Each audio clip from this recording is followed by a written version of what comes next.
Bonsoir, bon après-midi plutôt. Et pour la partie des nouvelles, j'ai invité Denis Broliquet, qui est un étudiant à San Francisco pendant 6 mois, c'est ça?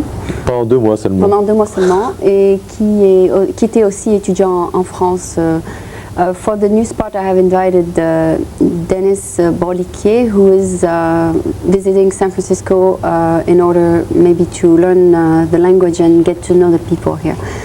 Bienvenue au programme franco-américain. Merci.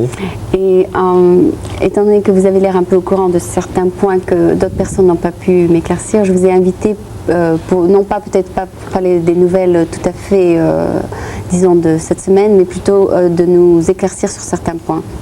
Je voulais tout d'abord vous demander, ça fait combien de temps que vous étiez en France? Je suis arrivé ici il y a un petit peu plus d'un mois. Ok. Et en France, vous étiez étudiant en quoi? J'étais étudiant à l'École supérieure de commerce de Lyon, c'est-à-dire dans une business school. Ah, d'accord. Qu'est-ce qu'on peut faire avec le diplôme que vous avez obtenu? Tous les métiers commerciaux, généralement, et de direction d'entreprise commerciale. Et vous comptez ouvrir votre propre entreprise peut-être? Oui, l'année prochaine, j'espère bien créer une entreprise. Vous avez une idée de quel genre? Dans l'import-export. Ah oui, d'accord. Ou quelque chose comme ça, mais j'ai pas encore d'idée très précise. D'accord, non, parce que je peux peut-être vous référer à des gens qui sont dans votre centre d'intérêt. Je voulais vous demander, vous dites que lorsque vous êtes arrivé à San Francisco, vous avez trouvé qu'il y avait beaucoup de Français, n'est-ce pas? Non, plusieurs fois dans la rue, j'ai entendu parler français. Oui. Et j'avais passé avant un petit moment à Seattle, où je n'avais jamais entendu parler français. Donc vous avez l'impression qu'il y a beaucoup plus de Français à San Francisco? Ah oui, nettement plus. Mais c'est une impression, je ne connais pas la réalité des choses. D'accord. Je voulais parler d'un petit sujet futile pour commencer à propos des appareils d'enregistrement qui s'appellent les VCR. Vous dites que, je vous avais dit que... Ça s'appelle magnétoscope? Magnétoscope, oui. Ah bon? Pour enregistrer la télévision, oui, c'est ça? Oui, c'est ça. Ah d'accord, je ne savais pas que ça s'appelait magnétoscope. Je voulais vous demander, est-ce que la majorité des Français commencent à en avoir? Bon, la majorité, certainement pas. Mais il y a eu un développement très très net depuis 4 ans des magnétoscopes en France. Et actuellement, je crois qu'il y a un petit peu moins de 10% des foyers français qui ont un magnétoscope. Okay. Est-ce que ce sont les gens les plus riches qui ont ces magnétoscopes? Non, alors justement c'est assez amusant parce qu'on s'aperçoit qu'il n'y a pas que les gens les plus riches qui en ont. Il y a bien sûr des gens d'un niveau supérieur et il y a aussi des gens de milieu plus modeste. Et c'est réparti à peu près également entre les gens de conditions modestes et gens de conditions disons plus fortunées. Oui, pour les gens disons qui n'ont pas le temps de voir la télé comme vous avez dit. C'est ça. Il y a 2 types d'utilisation en fait. Il y a le cadre supérieur qui est submergé, qui a un emploi du temps très chargé et qui veut pouvoir enregistrer un programme pour pouvoir le regarder quand il veut au milieu de la nuit. Et puis il y a aussi celui qui veut au contraire, pendant qu'il regarde la première chaîne, pouvoir enregistrer la deuxième pour regarder la deuxième chaîne après la première chaîne et en avoir le maximum. D'accord, pour les addicts de la télévision. C'est ça. D'accord, on va passer à quelque chose d'un peu plus sérieux. On avait fini le dernier programme en parlant du sport et de la démission de Jean-Claude Killy. On n'a pas eu le temps de commenter sur ce sujet. Est-ce que vous savez par hasard quelle est la raison pour laquelle Jean-Claude Killy a dû démissionner? Et puis, pouvez-vous nous décrire cet événement?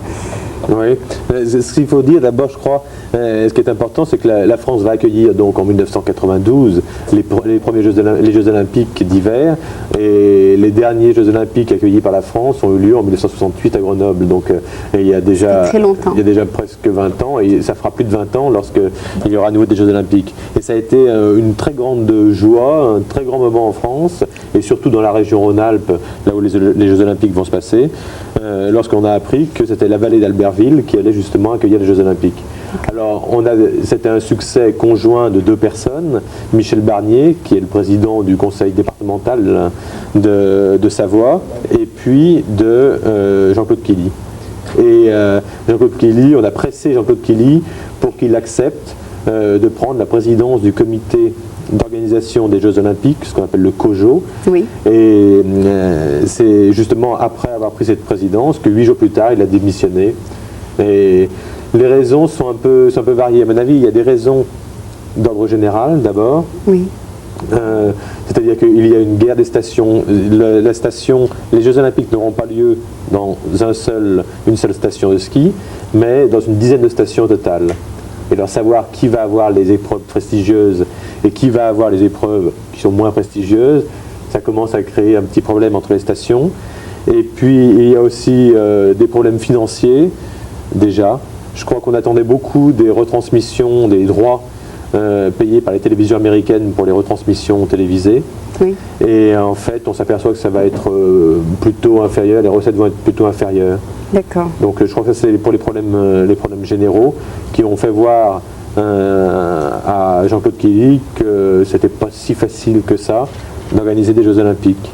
Et puis le deuxième type de problème, c'est peut-être des problèmes personnels. Jean-Claude Killy connaît très bien tous les gens qui habitent cette vallée, dans des stations, oui. Et il a peur un peu de se mettre des gens à dos en décidant arbitrairement que telle épreuve aura lieu là, telle épreuve. Donc il faisait partie des juges, c'est ça? Oui, c'est ça. Donc il ne voulait pas faire partie des juges pour ne pas favoriser certains de ses amis qui devaient se présenter aux Jeux. Oui, on peut schématiser ça un petit peu comme ça. Il y a aussi sa réputation internationale. Jean-Claude Killy est un homme d'affaires, il a une image de marque internationale, et je crois notamment une bonne image aux États-Unis, et c'est difficile pour lui. Il avait peur, si jamais les Jeux Olympiques n'étaient pas une totale réussite, oui. de faire reculer son image de marque. Je crois que ça a beaucoup joué, ça aussi. Mais merci de m'avoir éclairé sur ça parce que personne ne savait la raison. Je voulais vous poser des questions à propos de la grève des instituteurs. Est-ce que vous pouvez nous donner, d'après vous, quelles sont les raisons pour lesquelles ces instituteurs étaient en grève? C'est un vaste problème parce que le problème, si on veut vraiment chercher la raison de la grève des instituteurs, il faut remonter à l'année dernière où il y a une guerre qui a commencé à s'engager entre le ministère de l'Éducation nationale, avec le nouveau ministre, M. Monory, et la FEN. La FEN, c'est le premier syndicat de l'enseignement en France, c'est la Fédération de l'Éducation nationale, oui. Et c'est une très grande puissance politique.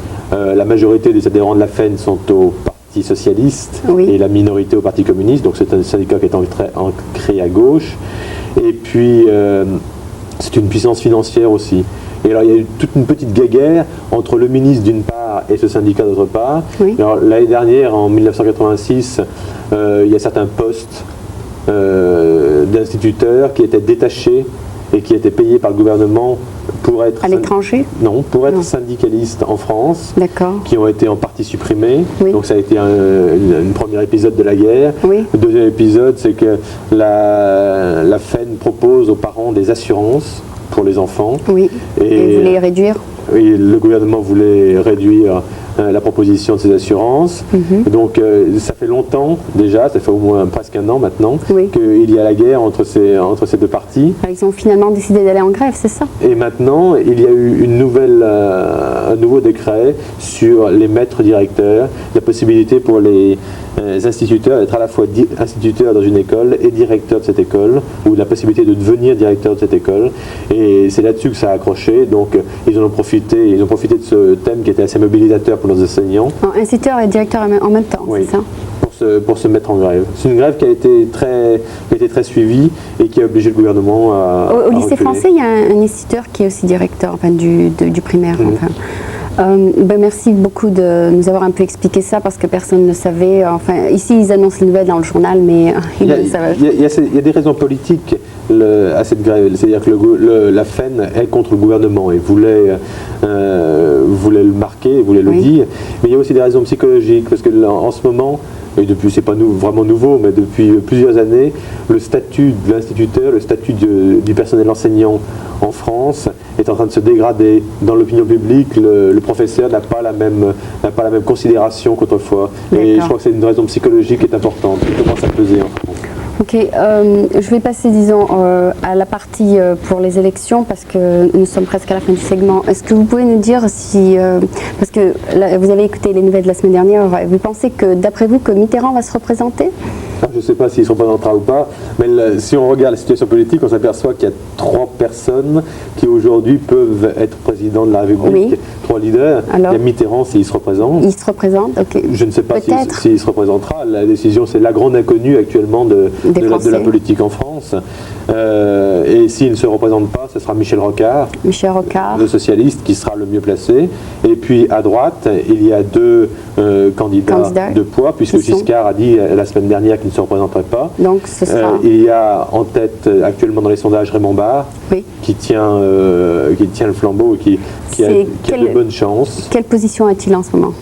Il est le vainqueur dans tous les cas de figure. S'il se présente Non, mais est-ce qu'il est ministre en ce moment? Ah non, il soutient la majorité actuelle, mais sans participer. Donc il n'a pas de poste officiel en ce moment? Il n'a aucun poste, si ce n'est d'être député de Lyon. D'accord, oui, ben, c'est quand même important d'être député, ok. Et puis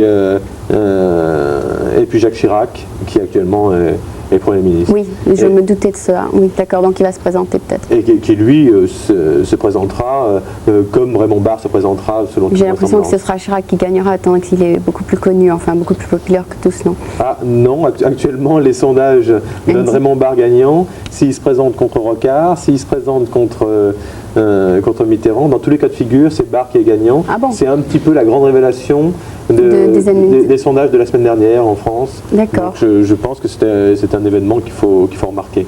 D'accord. Nous sommes à la fin de notre segment. Je voudrais dire... One of Europe's most distinguished and renowned pianists, Claude Elfer began his piano studies at the age of 5, working under Robert Casadesus until the beginning of the Second World War. During the war years, he pursued honor-level studies, which gained him admittance to the